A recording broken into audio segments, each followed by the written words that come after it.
Hello friends, நாம் இன்றைக்கி கொஞ்சம் தோட்ட வேலைகளை பார்க்கலாம். அப்புறம் சிப்பி மீன் வாங்கினோம், அதை எப்படி சமைக்கிறதுன்னு பார்க்கலாம். இது கடல் மீன். நிறைய உயிரினங்கள் சங்கு சிப்பிக்குள்ளே உயிர் வாழும் இல்லையா, அந்த வெரைட்டி தான் இது. நாங்கள் இதை தோடு அப்புறம் சிப்பி மீனுன்னு சொல்லுவோம். இங்கே பாருங்கள், இந்த மாதிரி 2 சிப்பிக்குள்ளே இந்த மீன் வளரும். இதை வேக வச்சு இதை எடுத்து நமக்கு பிடிச்ச மாதிரி ஃப்ரை பண்ணலாம், இல்லைனா கிரேவி பண்ணி சமைச்சு சாப்பிட்லாம். இந்த சிப்பி இன்னும் பெருசாக வளரும். ஆனால் நாங்கள் மார்க்கெட்டுக்கு போனப்போ இந்த மீடியம் சைஸ் தான் கிடச்சிது. ஒரு சிப்பியோட விலை 4 ரூபான்னு சொன்னாங்க. கூடையோட வாங்கினா 1400 ரூபான்னு சொன்னாங்க. நாங்கள் 700 ரூபா கொடுத்து அரை கூடை சிப்பி வாங்கினோம். எல்லாத்தையும் க்ளீன் பண்ண பிறகு நிறையவே சிப்பி மீன் இருந்துச்சு. ஒரு 500-600க்கு மேலேவே இருந்தது. இது பாறைகளில் வாழ்கிற கடல் மீன். மீன் பிடிக்கிறவங்க கடலுக்குள்ளே மூழ்கி தான் இந்த சிப்பியை எடுத்துகிட்டு வருவாங்க. இந்த சிப்பியை நல்லா க்ளீன் பண்ணணும். கடலில் பாறைகளில் இருந்து எடுத்தது இல்லையா, அதனால் நிறைய டஸ்ட் இருக்கும். அதனால் இதை வேக வைக்கிறதுக்கு முன்னால் நல்லா க்ளீன் பண்ணணும்.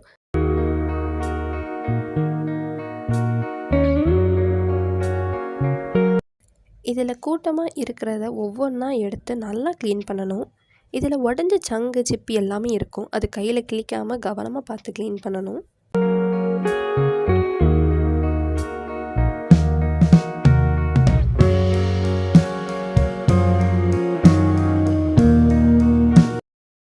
இதில் 2 ஸ்டெப் குக்கிங் இருக்குது. இந்த சிப்பியை ஒவ்வொன்றா எடுத்து நல்லா க்ளீன் பண்ணிவிட்டு பெரிய பானையில் வேக வைக்கணும். இதில் பண்ணுற டிஷ்ஷில் ஃப்ரை தான் ரொம்ப டேஸ்ட்டாக இருக்கும். இதில் தேங்காய் கொஞ்சம், ஸ்பைசஸ் கொஞ்சம், காரம் சேர்த்து கிரேவியாக பண்ணலாம். சாதத்துக்கு தொட்டுக்க நல்லாயிருக்கும். இன்னும் கொஞ்சம் நேரத்தில் எல்லாமே க்ளீன் பண்ணிவிடுவேன். உடனே நம்ம சமைச்சிடலாம். இந்த மாதிரி கறி, மீன் மாதிரியான நான்வெஜ் எல்லாம் மண்பானையில் சமைக்கிறது ஹெல்த்துக்கு ரொம்ப நல்லது. டேஸ்ட்டும் கூடுதலாக இருக்கும். நான் இப்போ மண்பானையில் தான் சமைக்க போகிறேன். இப்போ எல்லாத்தையும் க்ளீன் பண்ணியாச்சு. இந்த பெரிய பானையில் க்ளீன் பண்ணின எல்லா சிப்பியையும் எடுத்து வைக்கிறேன்.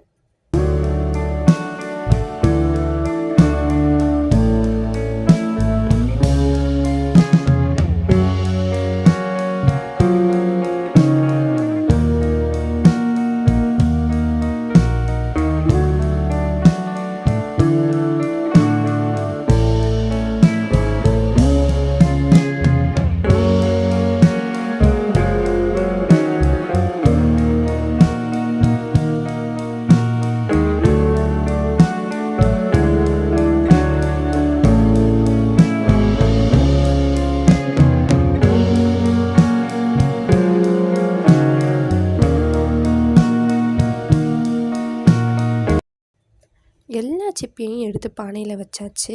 ஸ்டவ்வில் வைக்கிறதுக்கு முன்னால் கொஞ்சம் தண்ணீர் விடணும். ஒரு 2 டம்ளர் தண்ணீர் விடலாம்.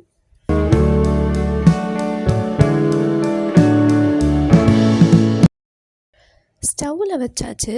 பானை போட்டு மூடிட்டு ஒரு 15 மினிட்ஸ் நம்ம வேக வைக்கலாம். சிப்பி இந்த மாதிரி ஓப்பன் ஆகணும், அது வரைக்கும் வேக வைக்கணும்.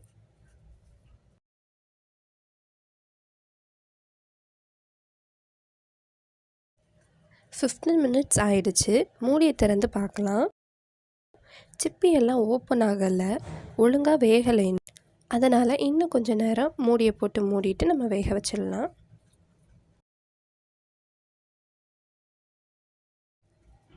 அடிக்கடி மூடியை திறந்து பார்த்துட்டு இருக்கக்கூடாது. இன்னும் எக்ஸ்ட்ரா ஒரு 10 மினிட்ஸ் ஸ்டவ்வில் இருக்கட்டும். ஸ்டவ்வில் வச்சு 25 மினிட்ஸ் ஆயிடுச்சு. இந்த 25 மினிட்ஸில் சிப்பி எல்லாம் ஓப்பனும் ஆகிட்டு, இப்போ சிப்பி மீன் வாசனையும் சூப்பராக வருது.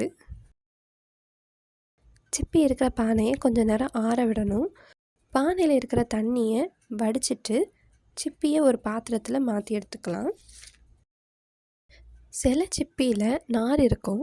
இந்த நார் தான் சிப்பியை பாறையோடு ஒட்டிகிட்டு இருக்கிறதுக்கு உதவும். இந்த நார் எடுத்துடணும்.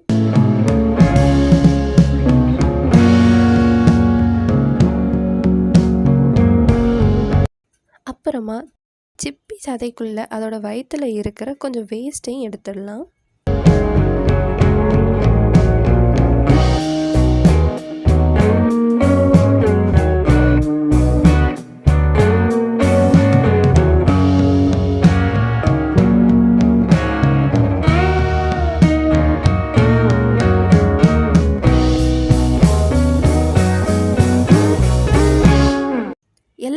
க்ளீன் பண்ணிவிட்டு தண்ணியில் அலசி எடுத்துக்கலாம்.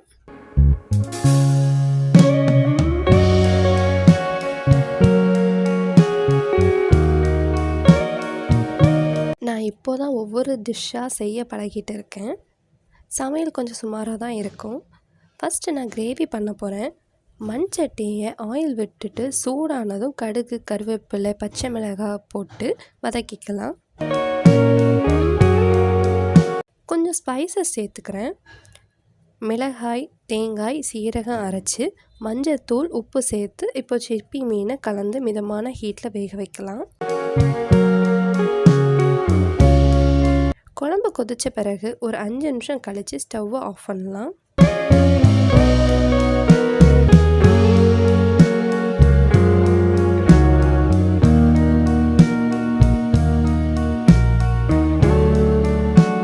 இன்றைக்கி அவியலும் பண்ணியாச்சு. மரவள்ளி கிழங்கு வேக வச்சுருக்கேன்.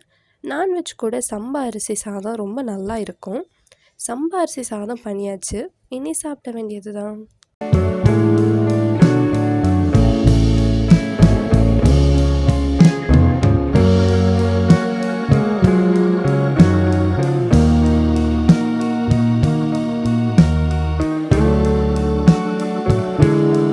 அப்புறம் ரெயின் லில்லி பல்ப் ஒரு சிறிய பாட்டில் 100 பேபி பல்ப்ஸ் நட்டு வச்சுருந்தேன்.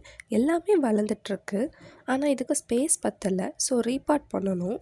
ஃபஸ்ட்டு பாட்டில் இருந்து எடுத்துடலாம். அப்புறம் 2-3 பாட்டில் தனித்தனியாக நட்டு வைக்க போகிறோம்.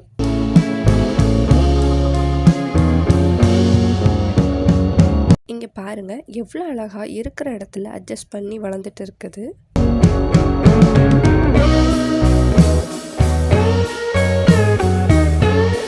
இப்போ இந்த 100 பல்பையும் தனித்தனி பாட்டில் நட்டு வைக்க போகிறேன்.